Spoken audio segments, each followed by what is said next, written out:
Well, they're up in the cupboard in a jar. And the first thing I thought of is when you walk in a bar and you see the pickled pork hocks, you know. Walk into your hunt. Here's Bill's.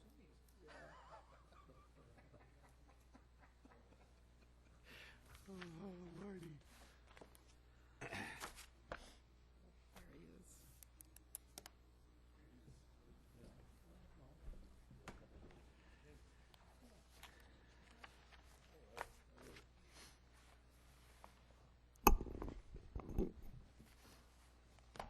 Larry. I read this already, so we're good.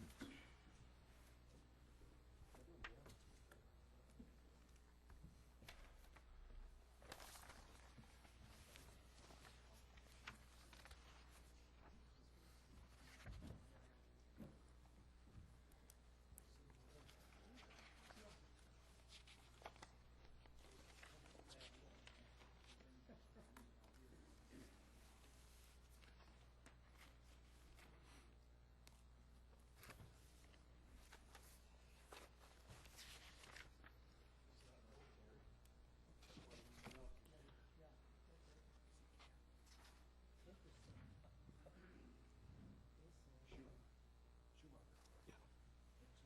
Somebody asked me today who the previous zoning administrator was. And I said, some old duck, I said.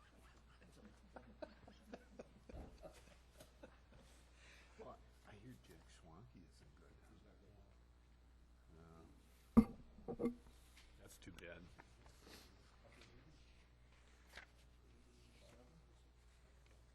Oh, really?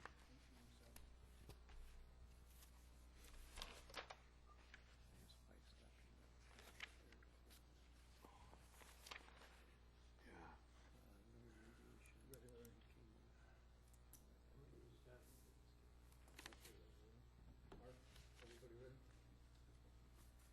I call this meeting of the Washington County Board of Adjustment to order.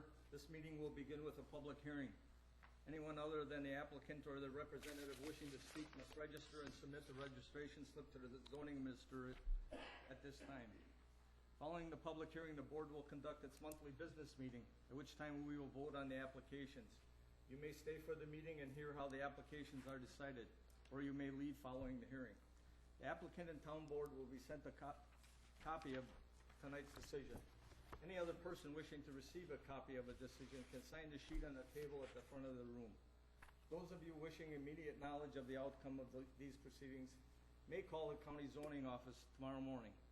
The procedure will follow for the hearing each application is, after each application is read, the applicant, their agent, or representative will have the opportunity to present their application, followed by any questions or comments from the board. Number 2, then all correspondence will be read. Number 3, then others in favor will have a chance to speak. 4, anyone objecting will then have a chance to speak. 5, I will then ask for a summary of the board's field observations and any staff comments. Number 6, finally the applicant will be allowed a chance for a brief rebuttal if they wish. Anyone wishing to speak should use the microphone, state their name, and direct their comments to the board. I ask that all testimony be kept brief, no more than 5 minutes, and to the point. If you are testifying as a nearby landowner, please tell us where your property is located relative to the subject's property. Tonight's hearing will be recorded, and the recordings will become part of the record. Comments that are based on hearsay or secondhand information, as well as slanderous or prejudicial remarks, will be ruled out of order. The board has looked at all the properties, and the record will reflect these observations. Any person affected by an administrative decision of this board has 30 days from the filing of tonight's decision to make an appeal. Such appeals shall be heard by the Washara County Circuit Court. Information is available from the Clerk of Court's office and qualified legal counsel. The county assumes no liability and makes no warranty as to the legality of any construction commenced prior to the expiration of this 30-day period. I will now introduce the board. On my left, Larry Tim, Mark Schumacher, John Zerk, and Dave Williams, and I'm Kevin Fitzgerald. The following items will be considered by the Board of Adjustment. The variance: James P. and Karen M. Hurley, Menominee Falls, have made application for a variance after the fact in accordance with sections 58-542 sub C sub 4 and 58-826 sub C of the Waushara County zoning code to replace an existing retaining wall between the boathouse and stairs coming to within 17 feet of the ordinary high water mark of Silver Lake. 75-foot setback required in the RS-20 single-family residential zone within the shoreline area. Location: a parcel of land being lot 17 of the plot of Pebble Beach, less the southerly 10 feet, now lot 1 of certified survey map number 2122, being part of government lot number 2, section 8, township 18 north, R11E, town of Marion, Silver Lake, north 1931 North Silver Lake Road. Have the applicant step forward, please.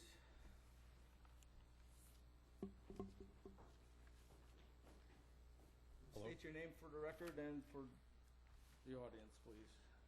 My name is James Hurley. Would you like to tell us a little bit about what you plan on doing out there? Sure. I bought the property 2 years ago. When I bought it, a couple of the walls near the lake needed repair for one reason or the other. I documented that in the letter that I gave you. So I repaired them by taking the wall down and replacing the material with a different material, but it's in the same spot as it was before and same height as it was before. So what I'm applying for essentially is to keep the wall that's between the stairs and the boathouse. I think you've seen it when you came out. I think it's about 4 feet high, and it keeps the hill from coming down into that area so that I can get into the boathouse. If it were removed, I would have to re-landscape that, and there would be no way to get into the boathouse from the current entrance or exit from the boathouse. So I'd have to, I have to modify the boathouse in order to get into it. So I'm asking to keep that one. The other wall, I'd like to keep it, but I've been told it's probably not possible. So I'm going to remove that one and re-landscape the hill so that it comes down to the edge of the patio, and then plant prairie grass to retain the dirt on the hill. Prairie grass and flowers, which I've documented for you. Okay, we got just some few questions right here. Sure. Has there been a recent survey? The survey that was done, I think, was in 1990. So that was the one that we, got when we purchased the property. You're sure of all the lot lines in ordinary high water mark? Yes, Can you explain why you replaced this wall? because as I said, it needed repair. And the old wall was, I think you told us when we were out there, was concrete block. It was concrete block, yes. And it was starting to It was tip. starting to tilt forward, so I wanted to replace it before it fell over on somebody. Right. The other wall was made of railroad ties, and it was filled with bees, and so, I didn't want that harming somebody.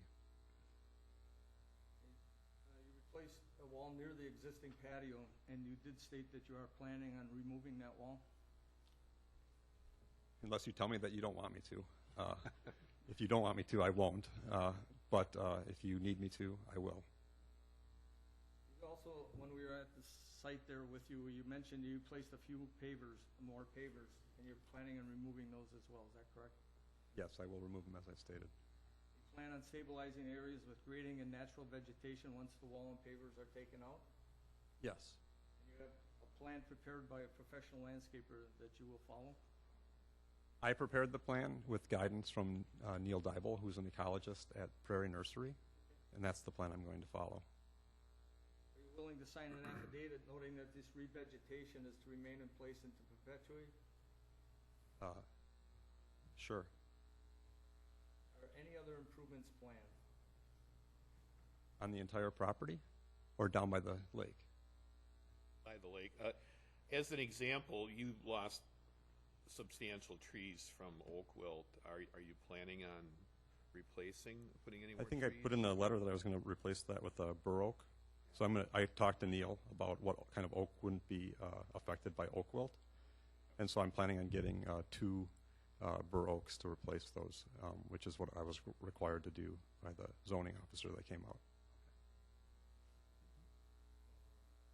All of the setbacks will be met then with the, taking the wall out and keeping the other wall or vegetation? I don't know of any other setbacks that apply. So if there are any that I need to, maintain, I need to be informed of that, I guess. But where they are, I don't think there's any setbacks that apply. And what are the hardships and unique property limitations which support the granting of this variance? Well, as I explained, I think the hardship is the hill comes down, and the elevation that the boathouse is at is, into the hill. So if I take the wall out, I would have to regrade, and then it would block my boathouse from being entered or exited unless I modified that, which is also a structure which would need a variance if I had to modify that. So I'm asking for this variance instead. It is very steep, yeah. Have you thought about removing the wall along the shoreline at the ordinary high water mark and restoring your shoreline naturally? No, I have not thought about that. If approved, do you know what permits you will need? No, but I'm sure that you can advise me on that. Obviously, this wall is already done. Are there any changes planned to it or the boathouse? No, there's no changes planned to the boathouse or the wall. Anybody else on the board got anything?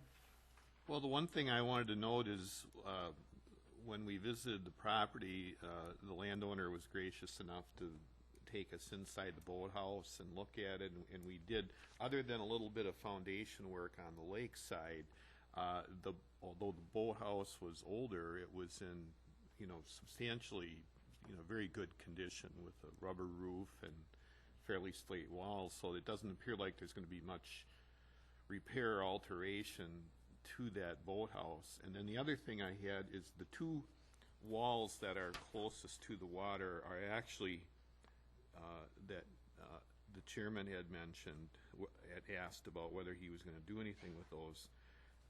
Am I right in assuming those are beyond those are DNR's jurisdictions? They're beyond anything the board can do. That would be the DNR's responsibility. Is that correct?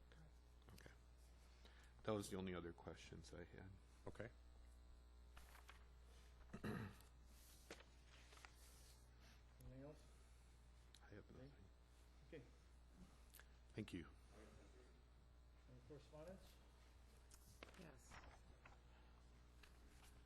We have a letter from the DNR regarding the variance request for Hurley property. It says it's in the town of Deerfield, but it's not, West Shore County.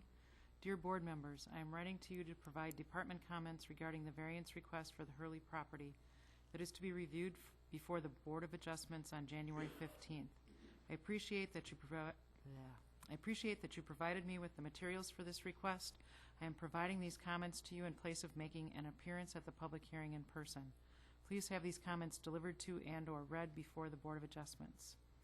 Regarding the Hurley property, the department understands the following facts. The applicant is requesting an after-the-fact variance for the reconstruction of a retaining wall along a boathouse. And the applicant will be removing another retaining wall on the property and regrading and revegetating the slope. Comments. The applicant must convincingly demonstrate that they are meeting all three required variance criteria for a necessary hardship, area, or use, hardship due to unique property limitations, and no harm to public interests. Although the county has determined that the slope near the boathouse may not require the retaining wall for erosion protection, the removal of that retaining wall and resulting regarding would require further improvements to the existing boathouse, a legal nonconforming structure, which would also require a variance. So the department would have no problem if the Board of Adjustments determined that the criteria are met and grants the variance as long as the vegetative buffer on the property is improved. Please note that these comments are in regard to shoreline zoning only and do not reflect applicable erosion control, waterway permitting, or other department regulations. Please contact me if you have any questions regarding these recommendations. And that's signed sincerely, Dale Rezebeck, Shoreline Specialist. That's it for correspondence. Anyone register to speak? We had one register. I think that's Dunbar. Jeff Dunbar? Dukat. Oh, sorry. I was guessing. Come on up. State your name and spell your last name. So- My name is Jeff Ducach, D-U-C-H-A-C. My father-in-law requested that I come and read a statement that he prepared before he left on a trip last week. And it says, "To the members of the Waushara County Board of Adjustment," incidentally, he lives about 3 or 4 places to the north of the Hurley property. I, Irvin Pazine, fully support the variance to replace the retaining wall on Silver Lake Lot 1 of Certified Survey Map 2122. Our property is located just north of the Hurley property. My family and I believe that this retaining wall is the best solution to effectively protect the hillside and facilitate use of the shoreline of this lot. Signed by Irvin Pazine on January 8th. And he says that I'll be out of state and request this statement be read by my family members. And I will. Spell the name of the writer of the letter? Yeah, Pazine, P-O-S-S-I-N, and Irvin, I-R-V-A-N. That's in a living trust. That's correct, yes, Yeah. yes. It's in We a see living it on the trust. map here. Yep, so. it's like 3 or maybe 4 places down. Three. Down the line, yeah. Yep. So he's in favor of it and thinks it's a good idea.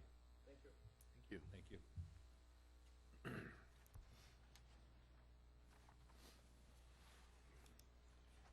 Staff comments. For the record, the board has previously been furnished with a copy of the site plan and all other pertinent data for this application. And they also visited the site and viewed the proposal actually out as it was done on site. And I'd like to explain just a little bit about variances. Variances ask for a relaxation of a dimensional standard in the code. The decision to grant a variance must be backed by substantive reasons, which include an unnecessary hardship is being caused by the code requirement. There are unique limitations on the property that prevent the landowner from meeting the required dimensional standards. And if the variance is granted, no harm will be done to the public interest or the zoning code. It's the applicant's responsibility to present their case and provide that burden of proof as to why the variance should be granted. Personal situation of the applicant, financial hardship, or nearby violations cannot be considered as valid reasons to grant a variance. When the board visited the property, they noted that there are other nonconforming structures along the shoreline, including the boathouse and patio, and that the retaining wall landward of the patio was proposed to be removed. They also noted that removal of the wall in question between the stairs and the boathouse could compromise the existing boathouse as well as the steps. And finally, it was noted that the boathouse is in relatively good condition and that any structural repairs that may be necessary at this time, provided you don't have to move the entrance, could be done within current code requirements related to nonconforming structures. And that's it for my comments.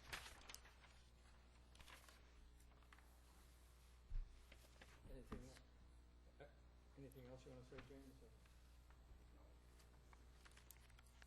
Anything else? I think we'll adjourn. We're going to go to room 263 over here for our meeting. And we'll go over there.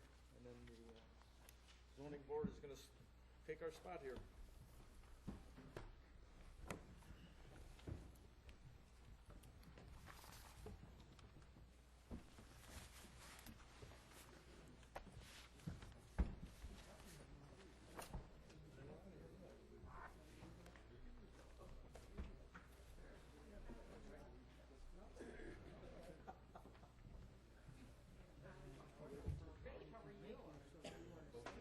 We had talked about we could do that. Rest of them going around the block?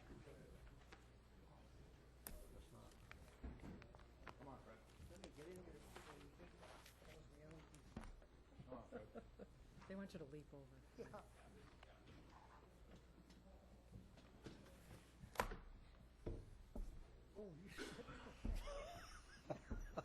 Fred was gonna take my chair.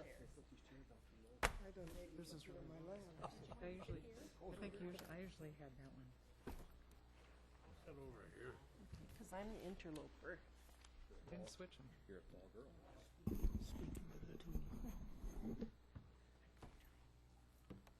Though this trip was necessary.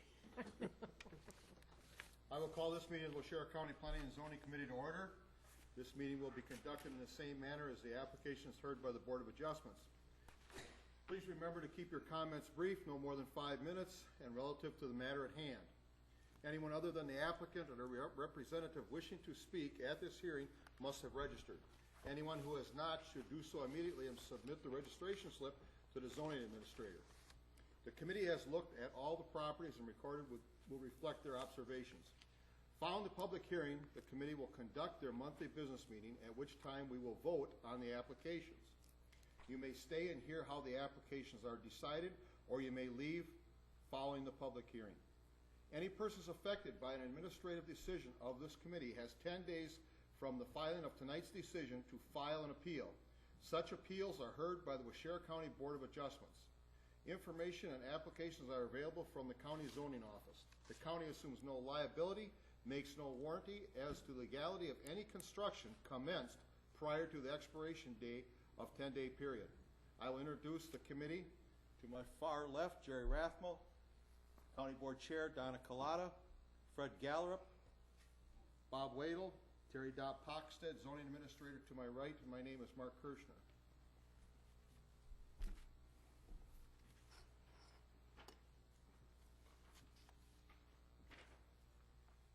First application, and the only application that we have tonight, is a zone change. Edenwood Ranch and Preserve, Wautoma, Wisconsin. Kevin Schmud, landowner, has made applications for a zone change in accordance with sections 58-131 through 138 and 58-723, paragraph 3 of the Waushara County Zoning Code from an AG, General Agricultural, to a CS, Service Commercial, to conditionally establish after the fact an expanded camping recreation resort to include horseback riding, zip lining, ATV trails and tours, and glamping area.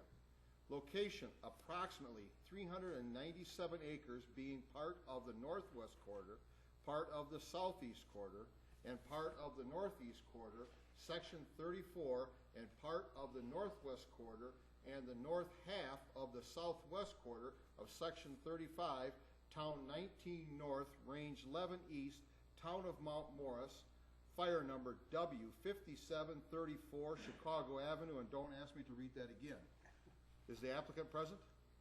Would you come forward, please? You state your name for the record, please? I'm Kevin Schmid. Kevin, can you tell us a little bit of what you got planned out there, or what you're...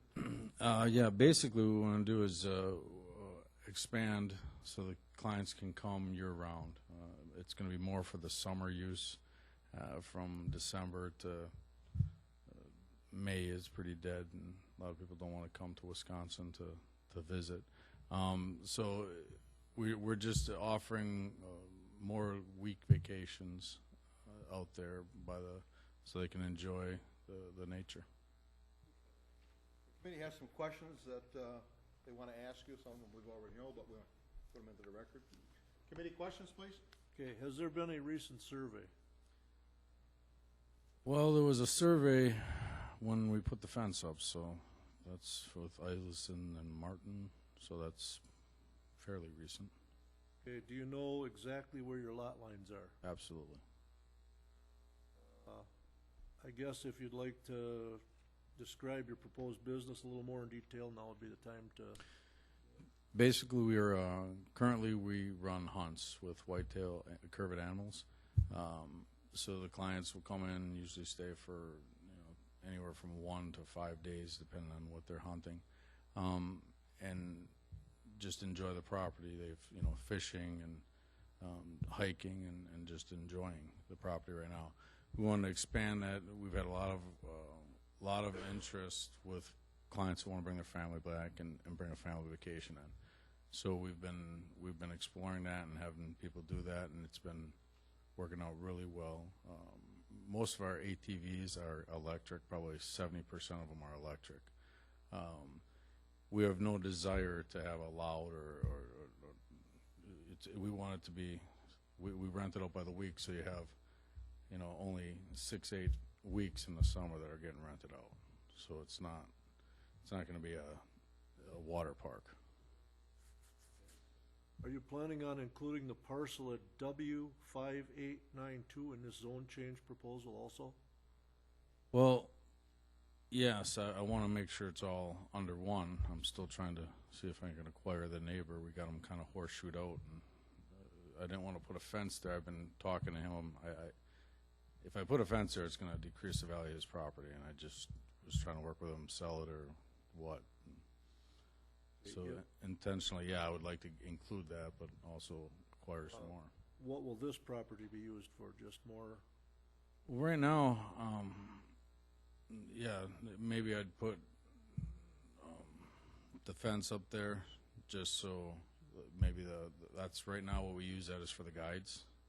So if they're not local guides, we got a lot of people that are guides for a week or 2 weeks, and we put them up in that house. And my son that's going to college is rooming there right now too.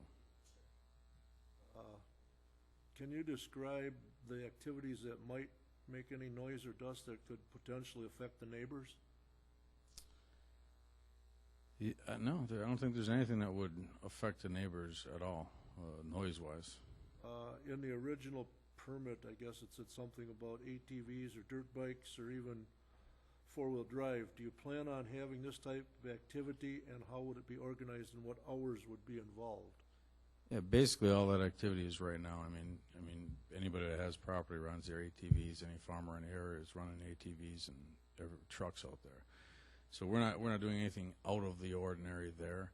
The ATVs that we have are electric Polaris Rangers, regular four-wheelers. Everything we have, we try to modify the noise down. So if you would, with the clients, they're able to take out electric Rangers or gas-powered Rangers. So there's going to be no out of the ordinary motoring around. Are most of the activities planned non-motorized or silent sports? Well, the hunting is the major attraction. As far as everything else, it's just vacationing. So you have the water, and you know it's pretty quiet. Do you plan on holding any special events such as weddings, competitive shoots, scavenger hunts, or other potentially large gatherings? No, I think we've had a wedding out there already, a small wedding, but no, it's a preserve. So, and we're not really set up to handle that. You know, a family reunion is probably as big as we can handle. We're not looking to do that. How many people outside the immediate family do you employ? I have 2 full-time ranch managers, 2 part-time ranch hands, accountant, and then during the hunting we subcontract out ranchers, guides. What sort of traffic do you normally have, and what sort of or amount of parking do you require for these activities? The traffic we have is very little. When the clients come in, it's all inclusive, so they rarely ever leave. If they leave, it'd be for a tour and Lambeau Field or something like that. So the traffic, we don't, in the parking, everything is inside. So if someone drives, and you only have one group at a time for the most part. So, Are any new advertising signs being planned? no. Are you aware of the state building codes and other state requirements, and will they be met? I'm a lot more aware today, and I plan on meeting them all. Could you describe the glamping area and how people will use these facilities? Glamping area is a new trending thing in which people they want to camp, but they don't want to rough it in a sense. So we have wall tent. So basically we have a wood floor, a frame, and then you got the canvas all around. So it keeps 90% of the water out.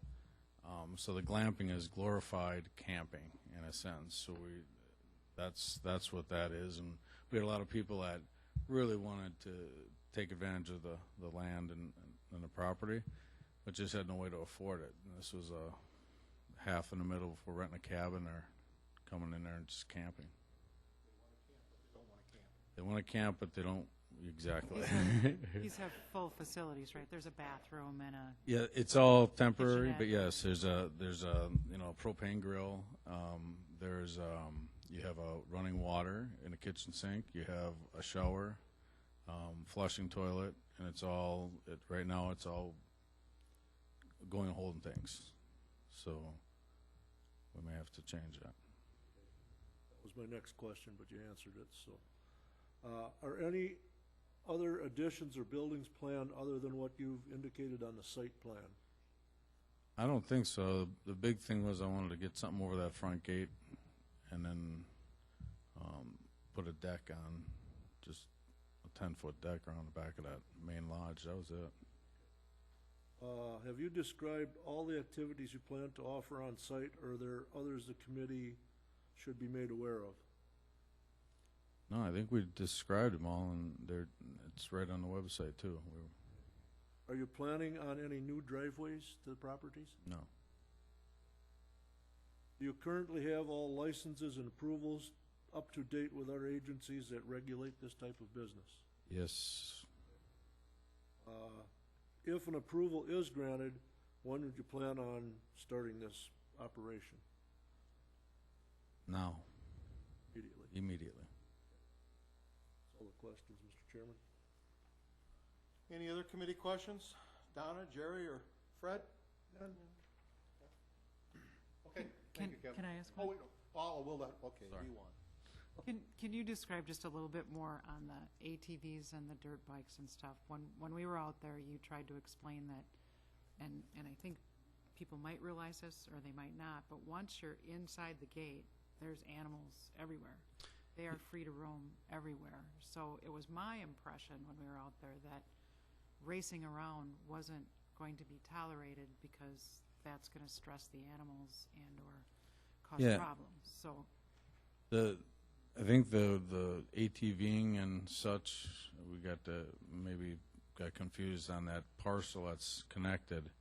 My son, over the last probably 5 years, and now he's 18, was making his own ATV track, and he knew how to drive the Bobcat and the equipment, so he was out there every night and tooling around with that. The reason he was doing it out there was because I don't allow that motorcycle inside the ranch or anything else. That's why when I said if clients rent the equipment, most of it's electric. So and we're very strict on how fast people go. I mean, you got the animals inside there, so the minute you come in them gates, you're there. The animals are free, so everybody moves pretty slow. There's no tearing around or racing around. But on that parcel outside, I still have my son that occasionally tears around. So nope, I'm happy with that. That's good. Thank you, Kevin. Correspondence? We have a comment from the DNR, and he says, attached, or after consulting with Department and U.S. Army Corps of Engineers staff with some knowledge of previous activities regarding the Edenwood Ranch property and the zoning change request, the department recommends that the county ensure property owners consults with the department water management specialist about any future development activities on the property to make sure that there are no wetlands or waterways affected. And that's, says, thank you, signed by Dale Rezebek, the regional shoreline specialist. So that's from the DNR. And then we do have one email from a neighboring property owner by the name of Scott Buckingham, who says, my concern, let me see if I can get this right. Well, he was reporting a concern, and my concern is for the motocross type course adjacent to our property at W5892 Chicago Ave. My understanding is that Mr. Schmid wants to further develop his Edenwood Resort. My concern is that this property would become part of that development in the future, which I strongly oppose. There is a zoning meeting scheduled for January 15th that I am unable to attend, thus this message. Please let my voice be heard as not wanting to approve his plan. I'm concerned about the location adjacent to our driveway, which I've had to address participants not to use. The noise level, straight pipes are loud, and hours of operation. Participants have used this track after midnight, and declining property values. Who wants to live next to that? And that signed, thank you, Scott Buckingham. We received that back on January 2nd. That's it for correspondence. Anyone in favor to speak? No.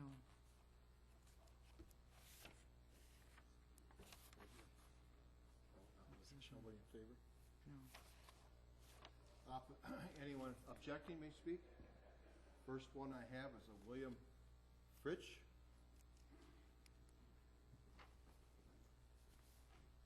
My name is William Fritsch. I live right down the road from there, approximately about an eighth of a mile from the property there. And my concerns are, I just listening about this electric ATVs. Well, last year it was so loud, it was driving people nuts. All my neighbors, one of the neighbors called the cops, and they told me that the cops went there, came back and said there's no noise ordinance, there was nothing they could do. And they're running these ATVs with no mufflers, no exhaust, it's just louder than hell. And this goes on way late at night, not just, during the daylight, but at night also. And my other concern is the amount of cars on that road. It's a relatively narrow road. And these people just go like, I'll use the term, bat out of hell on this road all the time, And we don't have a lot of traffic there now. What I'm looking at is when this camping takes hold, this ATV trail takes hold, it's going to get worse and worse and worse. And the width, when these campers start coming through, it's not that wide of a road, you know what I'm saying? Like how can I explain it? Like a highway, it's just a little county. Used to be dirt road at one time, not too long. My biggest thing was, like I say, with the noise. It was a big thing with that. And I've got something I can't say that's going to happen here. But they have the chair trail right next door to my property. And this runs approximately, maybe 3-4 weeks prior to Halloween, okay? And with the cars going by and the traffic and that, it seems like every other day I'm picking up garbage over there. It's McDonald's, I want to take it, just all unload it back at McDonald's, because that's what it happens to be. But my biggest opposition, again, is, like I say, the roadway itself with the traffic and the noise factor. I mean, it's just ridiculous, I went over there, and all you got was some nasty language from these kids, okay? And I'll just let it go at that. But I am totally opposed against it. Thank you. You have any questions of me? Okay, thank you. Here and speak for information only. Greg Foster to appear and speak for information only.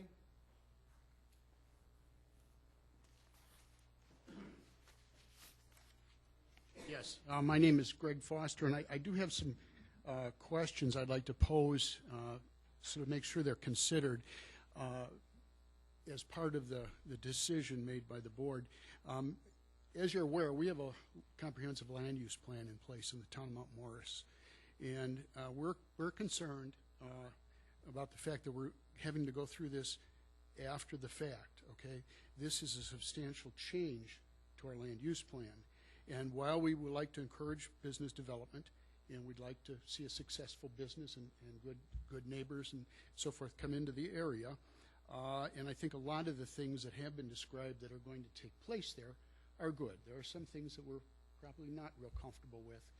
I'll make a couple comments on that. Anyway, it's not speaking against. It's what I'm looking for is I think that in considering this, I'd really like the board to consider granting only the change to the zoning that's actually required to support the activities there, the commercial service, because we have almost 300 acres, and this is going to be 13 parcels, that are going to go from an AG zoning proposed to a commercial service.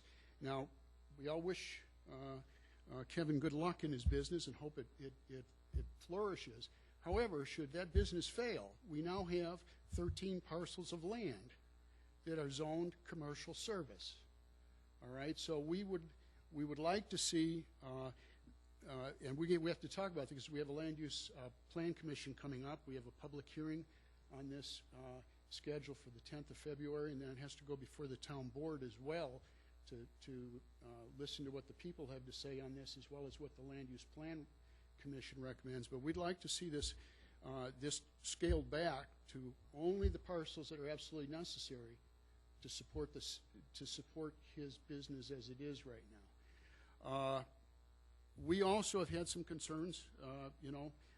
We'd like, I guess I can't ask for much more clarification, but when I listen to what Kevin is proposing and some of the comments that I have gotten from and have heard from neighbors, and in just looking at the basic website, I hope all of you have taken the time to go visit Edenwood website and look at all the activities that are scheduled to take place there, and understand that as a result of the zone change, some of those will be scaled back and taken off the thing. But when you talk about the advertising on the ATV or UTV tours across the preserves, and this is right out of the website, it says take an exhilarating ride over the diverse terrain of Edenwood's ATV trails on a personalized ATV tour, fly over deep valleys, hardwoods, and around gorgeous lakes and ponds, all the while taking in a breathtaking view of the grounds and the wildlife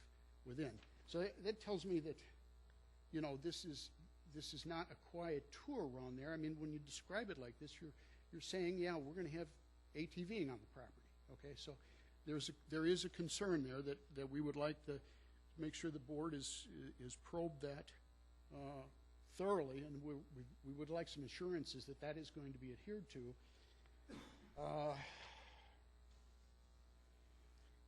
The advertising, I guess it's a moot point now about the clay shooting and shooting range. I expect that isn't going to be taking place now as a result of the revised narrative and the application. But we also have some other things we would like some assurances from Kevin that once this has gone through and whenever accommodations are made to the zoning change to help him with his business, that the town of Mount Morris receives the room taxes that are due on the rentals of these the lodge and the glamping tents and everything else, because we do have a 4% room tax in place, and we've had Kevin present some information in front of our town board, and I guess he feels that, or at least presented to us at that time, that he didn't feel he was required to pay those taxes, because his type of business was these packages were hunting packages and the room included, but that's obviously not what is being done here. So we would like some assurances that the town is going to be getting their recognized revenues out of this and so forth. And then also too, we've got concerns. This is being after the fact. There's been a considerable number of improvements made to the property where there has been no additional property tax revenue have been generated off of that, and this business has been, as explained in quite a nice little article this week in the Resorter, that business has taken place there.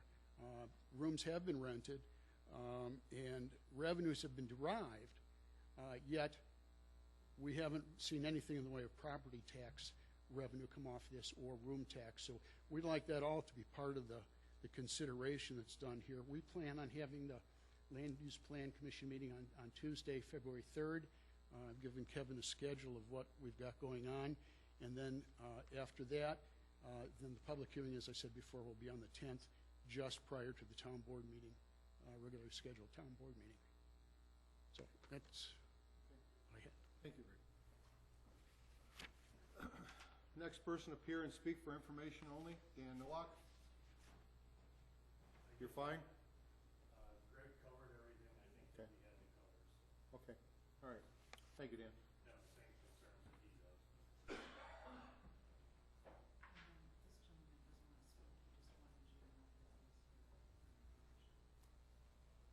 Gerald Kraus doesn't want to speak, just wants to register. Yep.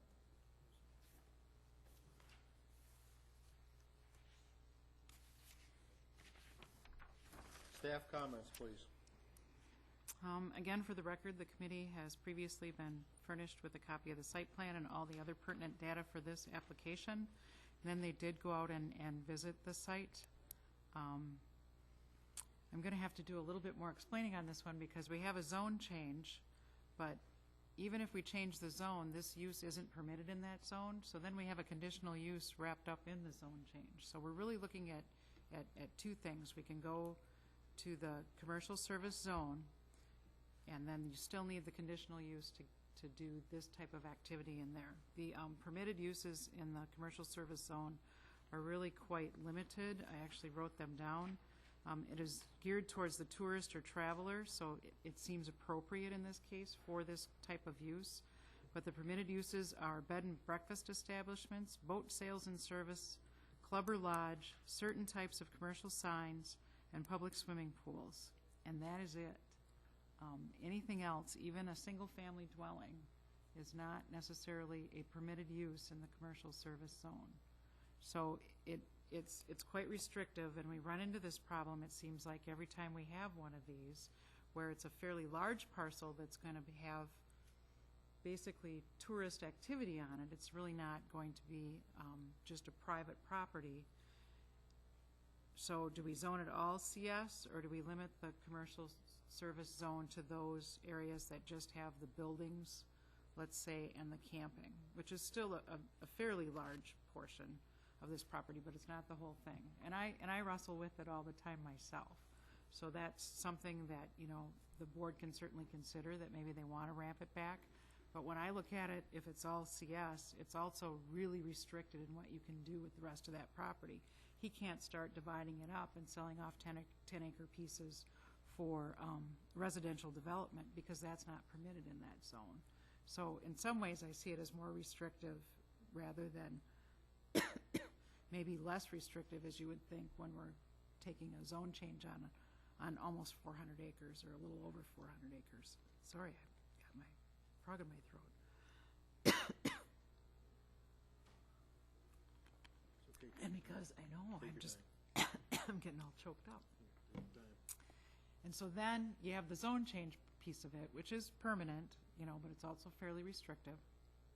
And then you have the conditional use part of it, which is where you can put restrictions on it. So we can have restrictions on the conditional use about ATV use. It can certainly he's got to be able to use them to maintain the property and probably feed the animals and check on the animals and, maybe wildlife viewing and getting hunters to and from the stand. So you might want to think about maybe restricting it to that, not just general joyriding kind of thing. So you can always put restrictions on things to try to alleviate the concerns and legitimate concerns of some of the neighbors. One of the things that I probably should point out is that the neighboring property that isn't fenced in right now, if somebody's son wants to ride an ATV around there really isn't any rule against that either. So some of that activity is certainly permitted, and there are noise ordinances, whether you were told there were or not, but they do usually kick in later at night. So it is something that you could call the Sheriff's Department about as far as noise goes. But, some of that stuff is just permitted. I mean, if your kid wants to go ride an ATV or a dirt bike, they can do that. It's your property. There's nothing wrong with that. It's more the organized activity that you need to get away from. So, again, it's the landowner's responsibility to provide the committee with the information that shows the use will still be in keeping with the surrounding properties. The things that he's asking permission to do that are out of the ordinary from what a private homeowner would do. And we are working to get permits in place. There has been some construction, and there are not sanitary permits yet in place for the glamping units. He did mention that will be changing, but we are working with the landowner to get all that straightened out. There is a problem too with the main home got added onto, and it's now too close to the lot line that separated it from what I think they called a safari. So we'd have to address that, whether we survey it together or something, but that would that would be something that could be done to alleviate that problem too. And you're right, it is a big land use plan change, and that is something that your committee and the board will have to consider. I think that's it for my comments, and I should say that when the committee visited the property, they noted that it appeared motorized traffic would be minimal because of the presence of the animals, and that's on the ranch, and that all codes would need to be followed. There certainly are a lot of them. There are health codes associated with the food and the renting of the lodging. There are building codes that need to be complied with. There are certainly hunting things that I know nothing about, but I'm sure you need all kinds of licenses from DNR. You know, you should be aware that you need some for work in wetlands and waterways if you ever plan on doing that. There's a ton of codes that apply, and they certainly need to all be followed. And the landowner does need to get all the necessary permits for the improvements out there, and we need to meet all the setbacks. So we've got to address all those things. That's it for my comments. Okay, Kevin, do you have anything you want to add? Maybe answer some questions that some of these people had or something? Would you step up here, please? I'm Kevin Schmid. Well, basically, I guess I'll address the traffic. Again, we run it 1 week at a time, so we don't have traffic. We don't run a haunted house in which you're charging admission for a 10-minute walk where chainsaws and screaming could be heard the whole season. So that's next to this gentleman's house.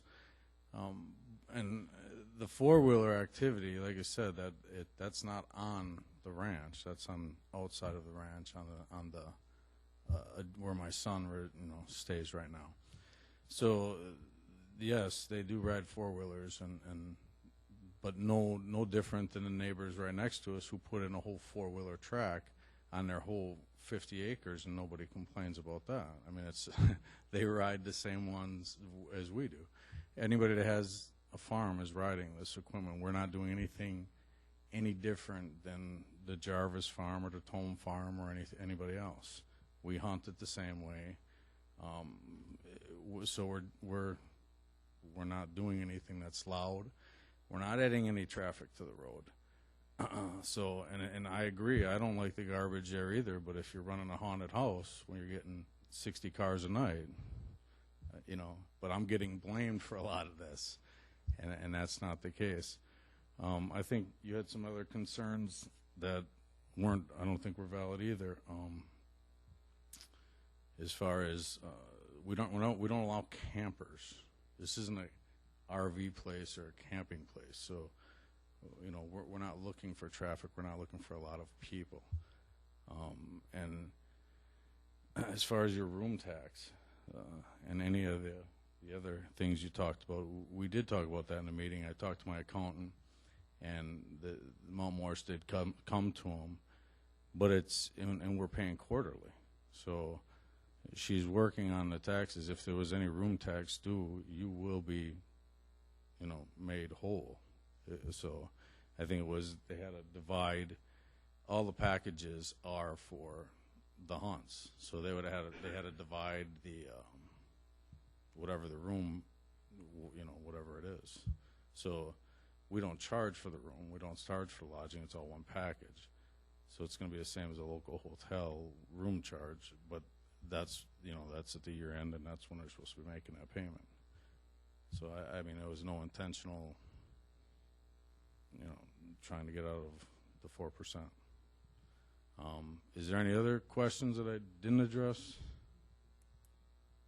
Kevin, you stated that when the people come, just so everybody in here understands, when a person comes to go hunting and he brings maybe 2 or 3 people with him, once they come through the gate, they're there. The only time that they can leave or would leave is if they decided during the day that they got tired of hunting and they wanted to go and golf or something to that effect, or go somewhere. That's the only time that they'd be leaving the ranch. Am I correct? Yeah, that is correct. Everything that, if you look on the website, everything, it says all inclusive. It's we want you to come there, and people, that's what people do. They come there and stay there. And all of the activities that are on the website, nothing has changed. So we haven't been doing anything different from when I sat here the first time saying what we were doing. We've just been expanding and letting people come more often, not during just the hunting season. So all of the activities listed, the flying, I mean, I don't know, I don't read every marketing piece of material that gets put on that website, unfortunately. I mean, I try to, but I don't evaluate it like exhilarating ride doesn't mean, maybe, you know, I mean, it's exhilarating with the animals. If you took the virtual tour, you'd see the animals coming out of the water and things like that. We don't have exhilarating, this isn't a park. I mean, you know, so we have it on the website. I'm not going to deny that, but, you know, it's out of context. Clarify the camping, you are not going to have, am I correct? Fifth wheel motorhomes pulling in and everything else, am I correct on that? No way. I just want everybody to understand this. Right. So, And maybe to clarify too, for people that didn't come in and look at the site plan, so there's a duplex there that you've always Yep, had yes. originally. And now there's a building called the Safari. Safari Suite. That was always there, but we modified it. And then right now there's 2 of these glamping units or glamorous tents, and you may add 2 more or you may not. The maximum number you're proposing is 4. Correct. Duplex, the Safari unit, and 4 camping units maximum in this proposal. Right now, but then, I mean, I would like to build my residence somewhere on a property in following years. I would like to, whether you acquire another, you know, but I'd like to build a residence there within the next 5 years. If we change we can it all get to through all CS, this. I don't know if you can do that. I thought that's what they were saying. If we change it all to CS, then with the conditional land use, then everything Actually, else you is can do taken a care of. residence. I knew I brought my code book for a reason. I don't usually.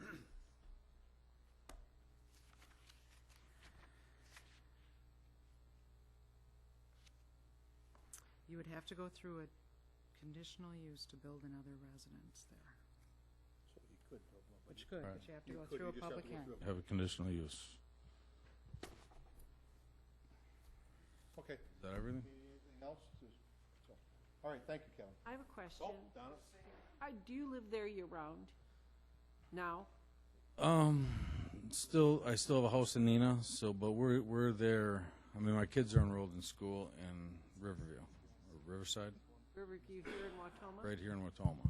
Yeah. So we're here.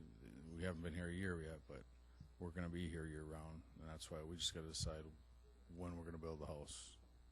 I have another business in Kaukauna, so I was floating back and forth, and then I wasn't really needed there, but now I might be needed there this year. So I guess I didn't really answer your question. We're there year-round right now, but we may change in the next couple of years. All right, thank you, Kevin.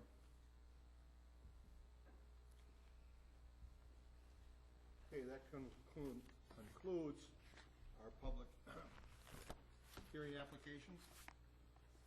Next thing is we will have a roll call showing that everyone is present and Donna is filling in for